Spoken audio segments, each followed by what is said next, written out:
What's going on, YouTube? Y'all already know who it is, baby. It's the Skull Don, aka Skull Daddy, aka Skull Exotic. Super amped to bring you guys my very first YouTube deck profile to the channel. Hopefully one of many. Hopefully this isn't a one and done. Just been having a lot of insane issues with Instagram and Facebook in terms of doing like content and getting my information out there. But I want to spend a good, I think, 10-15 minutes today just to do a quick recap of my hero deck profile for the Legacy of Destruction season when it comes to, different OTS tournaments and also tier 2 tournaments such as regional events. Have some really good results with the following information I'm about to share with you around my deck build and my theory and how I'm able to craft my my hero deck. So yeah, without further ado, let's jump right in. And first things first, I'll talk a little bit about my recent 2 major events where I was able to not only top but be very, very successful to receive my my nationals invites actually in Austin, Texas, coming up on the 19th of July. So I'm very excited for that. Might make an appearance, not too sure yet, but if I will make an appearance, probably will be taking heroes as well. And it'll be a very, very similar build to what you're about to see with minor adjustments to the post-info format with Infinite Forbidden. Just talking a little bit about the cards that are going to be coming out, like the Fiendsmith engine and maybe some of the Whitewood support as well. Just before I get in, let's talk a little bit about how I did at the recent Niagara Falls Regional. So I did receive the 23rd spot out of 217 players, which is top 32, granting me my invite. Round 1 was Snake Eye. I won that one. Round 2 was Yubel. Round 3, Horus, Centurion, also won that one. Round 4, I did take the L, but it could have went either way against Tenpai. And then I did also take another L against Yubel. And then my last 3 rounds of 8 rounds at that regionals in Niagara Falls was a win against Tenpai, a win against Kashtira, and then finally I did take it home with a win against Voiceless Voice. So very much like a well-rounded set of rounds in those 8 rounds. Saw pretty much all the meta, Snake Eye, Yubel, Tenpai, right? Kashtira, Voiceless, like those are still pretty meta-relevant decks, I'd say. Then I also went undefeated at locals recently, last week actually. It was locals of, I think I want to say 25 to 30 people. Dealt with a lot of shifter. We'll talk about how this deck is able to actually have lines into shifter. That's a very, very important part of the deck for me. So I defeated Vanquish Soul, Salamangreat, Kashtira in round 3, and then round 4 I did defeat Runick, Chimera, and then last but not least I took it home for the top spot against Tearlament Lightsworns. So that was essentially like a casino mill deck where I 2-0'd the gentleman there. Yeah, what top spot, undefeated with this deck profile. And without further ado, let's jump right in. That was a pretty long intro as is. So we'll just jump right in. I am running the 3 Elemental Hero Stratos. We've got the Battles of Legend Secret Rare, that new printing that came out.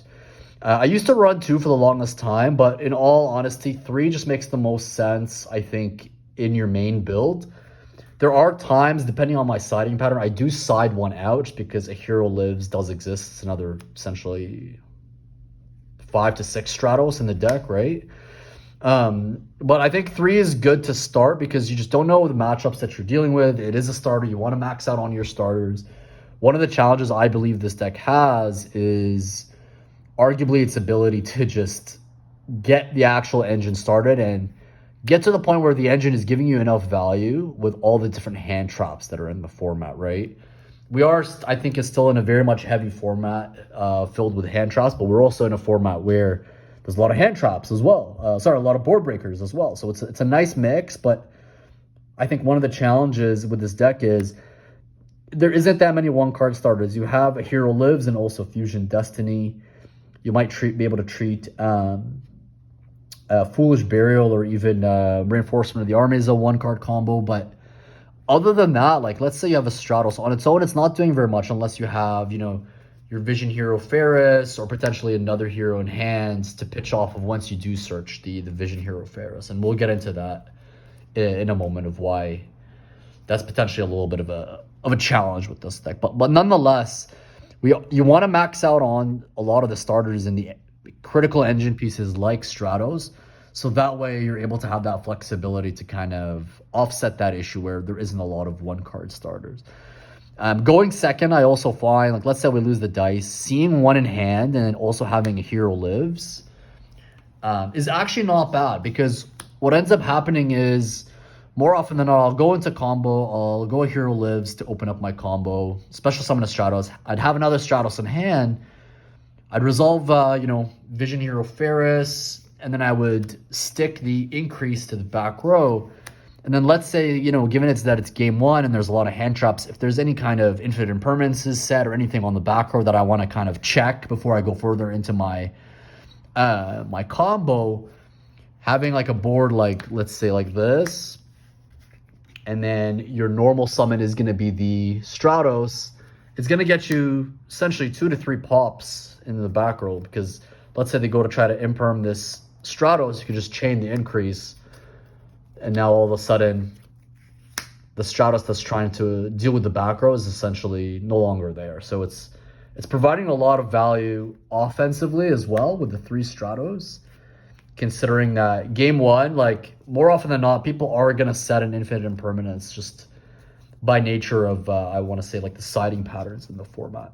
This came up against Snake Eyes, actually, where, like, he did it like his little board, whatnot. He had like a lot of good layers of interruption, but it really didn't matter, because any of the back row was essentially dealt with the elemental hero Stratos and the ability to dodge using the engine, right? Anyways, that's enough on Stratos. That's enough for our wind boy. Critical card. We are doing the one missed. For the longest time, I did 2. I just found that a lot of hands that, let's say we're starting out, a lot of hands, we won dice, we're starting out, a lot of hands that have her weren't the greatest, because it just meant at the end of our combo with popping up our wake up in the end phase using Destiny Hero Phoenix Enforcer just wasn't that great. You want to actually see something else instead of the one Shadow Mist. But one is still critical just for a combo. We got the brick, and then we got Liquid Soldier. A lot of folks are talking about cutting this for the new Wing Karibo, level 6. I don't agree. I can see the justification, because Wing Karibo is like extender / like end board piece. But like the reality is, this thing also is good in combo sometimes. It's actually not a bad normal summon. It's a Monster Reborn. And like drawing 2 after you've done your main combo line with your vision line, or even some of your destiny card lines as well, allow you to draw into a lot of your non-engine, which we'll talk about, which are really, really key in not being just part of your end board, but also helping you potentially get into your Dark Law play, your double Dark Law play, or even allowing you to draw into some of your hand traps as well that we'll talk about. So yeah, that's it for elemental heroes. That's what I'm running. Probably wouldn't change anything at this time. We're doing the critical starter here. 3 Vision Hero Ferris, 2 Vion, and then 1 increase. Nah, I'm just kidding. We're doing the 2, guys. Don't be silly. I know a lot of you guys are cutting it to 1 to make space for other things. You kind of want to, guys. Let's say theoretically all you're opening up is Stratos and then access to your vision line. You don't have Destiny Fusion, and you don't have a hero lives. Like, you have to normal summon your Stratos, or even start off with Ferris and then the Stratos is your normal summon. You're kind of cooked, because you'll never get to Vion to dump and add Poly with just 1 increase in hand. It'll never happen. You can't do it. Especially if you're not seeing any Destiny heroes in hand. Like, let's say theoretically you had increase, but you had, let's say, Mali. You didn't have these. Like, you had Ferris, increase, Mali.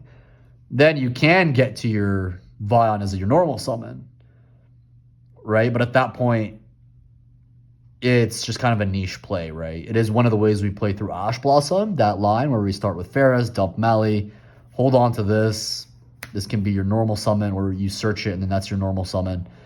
But the reality is you want to have 2 just so you're a lot more flexible, because seeing 1 is just easy fodder for Vision Hero Ferris at the very minimum. So it's not necessarily always a wasted card if you do see the 1 of 2.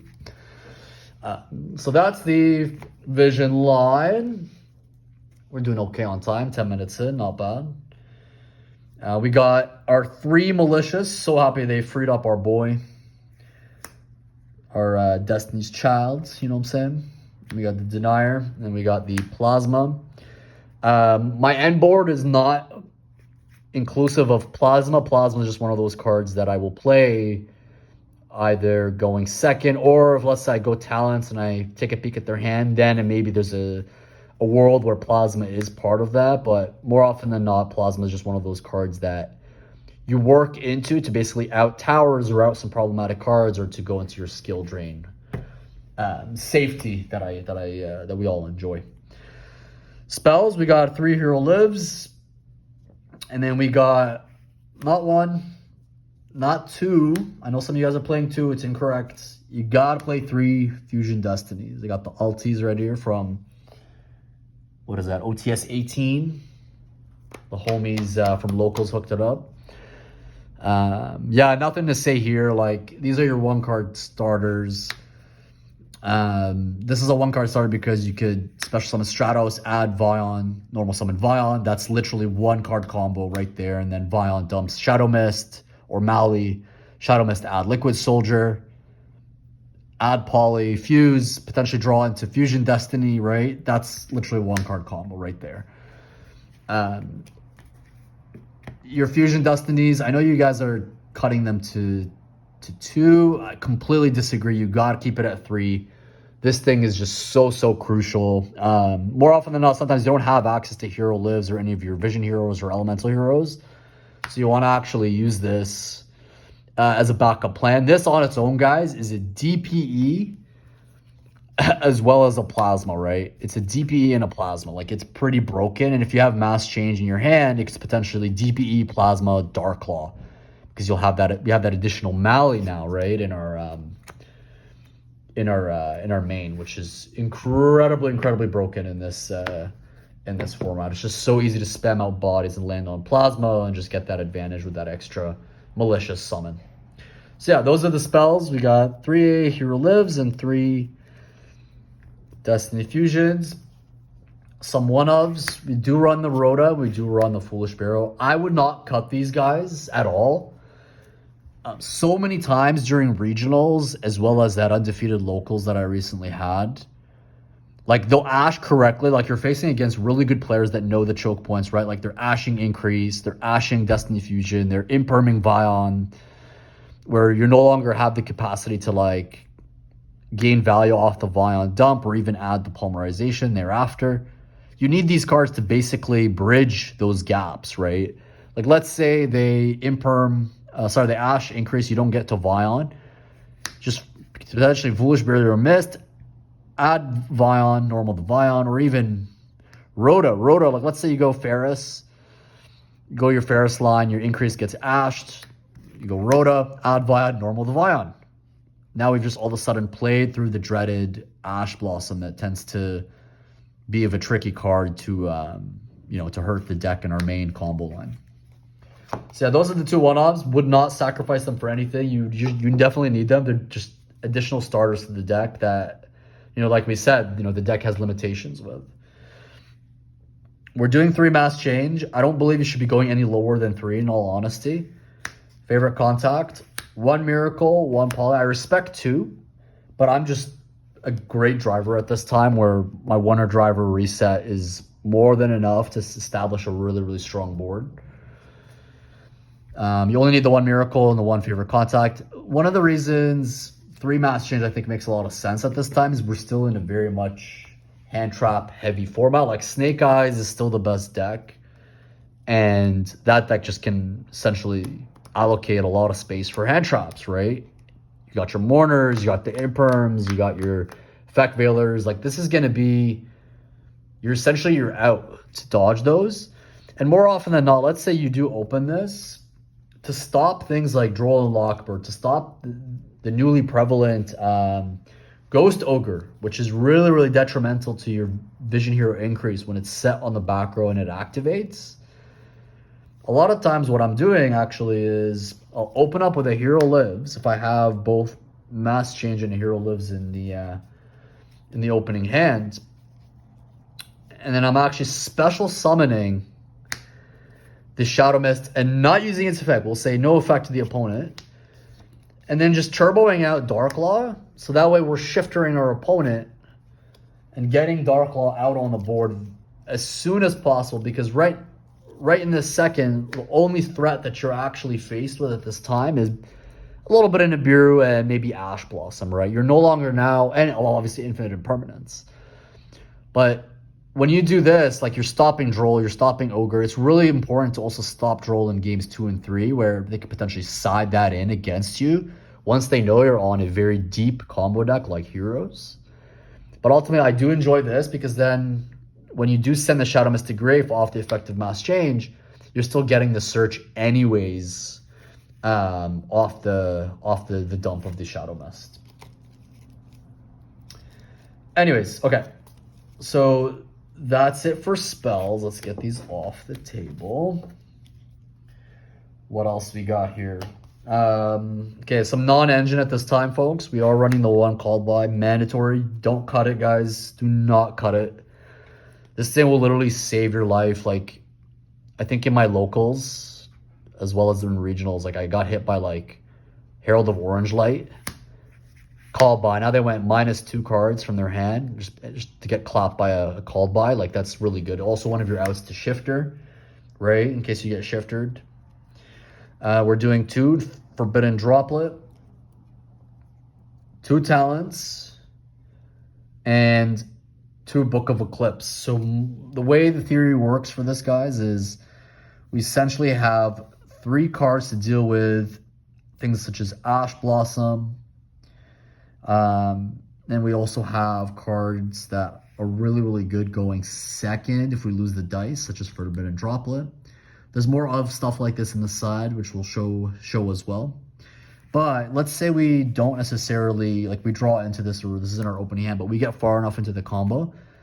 This is essentially an unstoppable Infinite Impermanence. Like, it's the negate that Heroes needs as well. So it's not that bad. It's really, really good, I think, first and second. You don't want to see it if you're going first, if you're opening up, but I mean, you're not going to win all your dice. And when you do see it going second, let's say against Snake Eye or like maybe like Voiceless Voice, it's really good. It's going to hurt a lot of those negates that those decks are putting up. Talents, guys, so good. Talents is like so many times when I'm, like let's say I go first and I do have full combo even through some hand traps. They go Valor or Ash. I go Tactics, take a look at your hand, take out any problematic cards, and then just go full combo from there. It's essentially your green light to go full combo in Heroes and not worry about things such as Nibiru or anything like that, even though the deck today plays very smoothly through that, in my opinion, at this point. And then Book of Eclipse, it really is kind of an extension to our board breaker for Forbidden Droplet. But let's say you do open this going first. It's actually also really, really good going first because it's ultimately more cards to be able to interact with things such as your Infinite Impermanence and your Veilers as well, to be able to dodge more cards. For example, like at this point you have 2 Eclipse, and then you have, of course, your 3 Mass Change, right? That's 5 cards that you're going to be able to see going first to potentially dodge Infinite Impermanence and Veiler. The odds are really, really good at that point, right? And then for any of your other cards, such as, your Ash Blossoms or your Shifters, things like that, or even Droll and Lockbird, you can deal with them with these cards as well, just to kind of either draw more into engine, take a look at your opponent's hand to gain that knowledge and advantage of the game state. It's just really good, right? Like if you count it up in my builds, in order to kind of combat hand traps in the main, you've got 1, 2, 3 cards, 4, 5, 6 cards, 7, 8 cards that are going to allow you to deal with a variety of the hand traps that are in the game. Right? This is, I think, a very balanced and safe bet in today's format. So just take my word for it. It's a good approach. And then Forbidden Droplet, we are siding it out when we do know we're going first into more cards like Mass Changer or Book of Eclipse. So we'll talk a little bit about that. The last but not least, for a list of 42, we've got Ash Blossom and Joy Springs. I just respect decks such as Melodious, such as the card Ostinata, or even the branded deck. I just don't want to deal with branded fusion. Even things such as Chimera, like let's say you Ash the Illusion Knight, it's really, really hurtful for them. So if I see it, great. If I don't see it, we'll rely on board breakers. It came up against originals where I ashed OSS, original Sinful Spoils, and that was enough to basically put a wrench in his full combo, and for me to actually hurt him really bad on the clapback turn too. Excellent. So that's the main deck. Again, we're playing 42. Side deck. How are we doing for time? We got 21 minutes in. Okay, that's not bad. We'll go just another, I would say, 4 minutes to make it a 25-minute video. Hopefully my explanations for deck choice is helping, guys. I really hope that I'm providing more value than just a generic deck list. We got Droll and Lockbird for those deep combo decks, like things such as Yubel, Chimera, Runick. Those decks are really going to be hurt with this. I just didn't want to be caught off guard with without this card. In regionals, I did play Spooky Dogwood, but it was an incorrect call. Droll is definitely a better call, folks. We've got 2 Dark Lure No Mores. Really, really broken card this format. Sometimes, I know we're not able to FTK under this when we use it, but sometimes it's more than enough to just control the game state and control the pace than just, you know, being able to FTK very quickly with heroes. I know where we want to FTK, but sometimes some boards are just not, it's just not possible, right? Like the full board with Snake Eyes or even sometimes Voiceless Voice, it's really hard. We got some back row hay, Harpies, and a 1 Lightning Storm. And then we are rounding everything off with a playset of Thrust, right? So 2 Rulers, 2 back row hay, and then 2 Talents in the main. All that just is bridged together with our playset of Triple Tactics Thrust. This thing is mad good, guys, in Heroes. Like, it even gets you access to Hero Lives, gets you access to Fusion Destiny. It is the card that bridges all these cards together, plus more from your engine. Excellent. Some more siding options. We got another Thrust target, Simul Archfiends.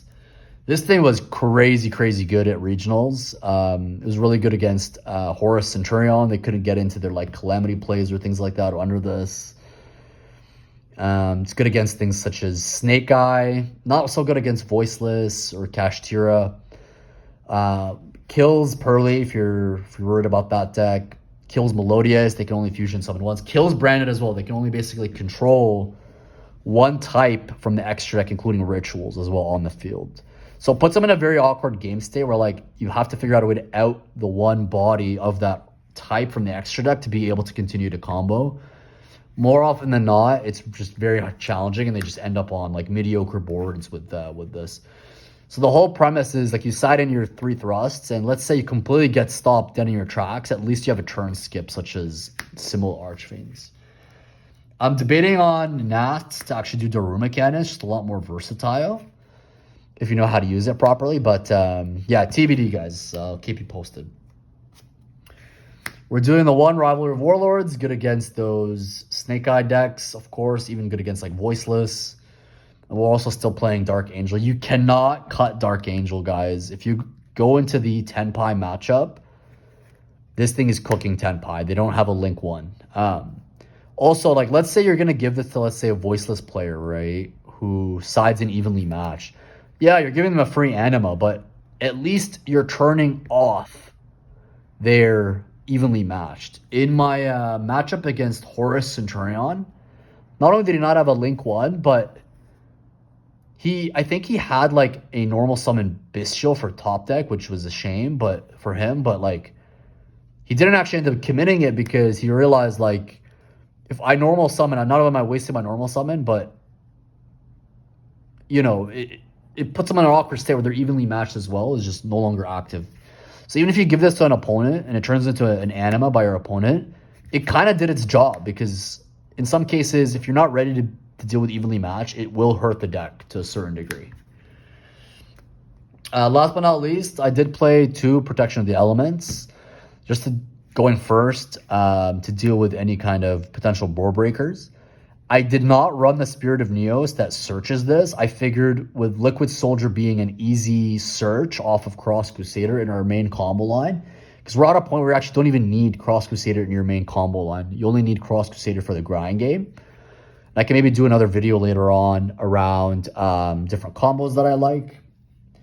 But I found that, like, if you open this or you draw into this, it's really, really good additional piece to your end board, especially the fact that we're going to have Shadow Mist on the field as the end board, but also our Sunrise is now part of the end board, because we have 3 Malicious, meaning that we no longer need to use Sunrise as fusion material for DPE. So I really enjoyed this. Like, let's say you get hit by a Book of Eclipse, a Droplet, anything that's going to turn off your Dark Law, or your, like, it's going to mess around with your DPE, things like that. This is really good, guys. This is the Omni Negate for heroes, and it's a perfect siding card. Like, you don't even need to search it. Just 2 is enough. You'll see one of them if you potentially use your draw 2 off liquid. And yeah, it's just really important. Let's go extra. So we do have the DPE as well as a Dystopia. I respect 2 DPE players, but I play both just because time did come up in regionals and it got me my invite, actually, the burn card. I ended up looping this for 2200, which was incredible. And also, like, let's say you're going up against Tenpai and they go Feather Duster and they out your favorite contact. Instead of summoning out Neo Swingman and just blowing up nothing on your opponent's side of the field, you actually bring this out, reset both Malleys that you committed to in your main combo line from your banish pile, reset them back in the deck, so you have Malley for crackback. But this thing, because we have Sunrise on the field, gets an additional pop, so you still get some value from your favorite contact. Hope that makes sense. For Mass Heroes, we're doing the mandatory 2 laws. 1 is 100% incorrect. Don't do it, guys. Let's say you open up Ferris, Malley, as well as Destiny Fusion.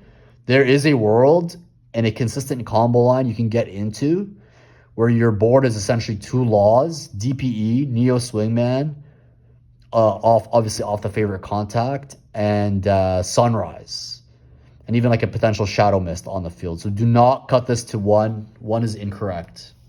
You got to play the 2. Blast, in case they want to clap Stratos, it did come up a lot at regionals. Some elemental heroes. We got the Sunrise, Frontal Rage, Neos, as well as Wake Up. I did cut Absolute Zero, and I'll tell you guys what I've replaced it with. It's very, very key. And then finally for the links, we're doing the mandatory 2 Cross Crusader. 1 is not enough. You will go into grind games. You need the second one. Got Dread Decimator to push for game. Feral Devicer to search out our Brick Neos. And also the 1 Wonder Driver. This is probably the best that I could come up with, and most people do the same thing. I wouldn't change a thing for the links. Last but not least, we do run the Bakuska. Guys, the reason why I swapped out Ab-Zero for Bakuska is Ab-Zero under typical game states is just a card that you grind with. It's a monster that you summon like turn 3. But let's say you're going up against a shifter deck, right? You're going up against Yubel, Tenpai, Kashtira, Vanquish Soul. Like, the list goes on. Ritual Beast. There's a lot of shifter decks. Let's say you open up one of your A Hero Lives, right? All you got to do is special summon Stratos. Stratos searches out your 1 Shadow Mist. If we can find her, where's she at? Oh, there she is. You'll normal summon your Shadow Mist. Okay, and then you'll just go for your Xyz play into Bakuska. Now all of a sudden, this turn 1 and 2, you went for a turn skip. This is going to be really hard to out this. Here's why. Most shifter decks, like, I find like they have a hard time getting bodies on the field because they don't have a graveyard themselves. So let's say it's Kashtira. The only play they can get into is go into SP, banish this, but now you're safe because they can't attack you directly at this point with their monsters. I had one player in locals also playing cash go into access code, but then I supplemented this end board with just Bakuska and Shadow Mist in the materials with my Forbidden Droplet. So I had set up Forbidden Droplet. So he went access code, and then I timed Forbidden Droplet correctly. This is turn 3 as well, so Shifter was offline, by which I turned off his access code, but then he had to go into SP to out this, and then when he did do that, it brought back all his Kashtira names online, but what it also did was it dumped Shadow Mist in my grave for me to search. And then essentially it was a turn skip, right? Bakuska and Droplet essentially beat access code SP Little Knight. And I got the advantage of searching my Elemental or Stratos or Vision Hero Horus, I don't recall, but it was really, really crucial, right? Like, when you get shifted in draw phase blindly like that, a hero lives now goes from, you know, your combo starter to a turn skip, ultimately, with Vision Hero Bakuska. So, folks, that's pretty much it for me. Hopefully, I'll do a couple more, a couple more deck profiles down the line. I'll keep you guys posted. I do play other decks. Like, I play Kashtira. I play Labyrinth as well. I'd say I'm like multifaceted at this point in the game. Maybe I'll do like more types of videos, not just deck profiles. Maybe we'll do some like gameplay at locals, or we'll do some like reaction videos on like different events or happenings in the community around Yu-Gi-Oh! But yeah, that's it for today. Hope you guys enjoyed this Undefeated locals deck profile for heroes, and the hero deck that got me my invite for the North American Nationals in Austin in 2024. Thanks so much for your patience, folks. I'll talk to you guys next time.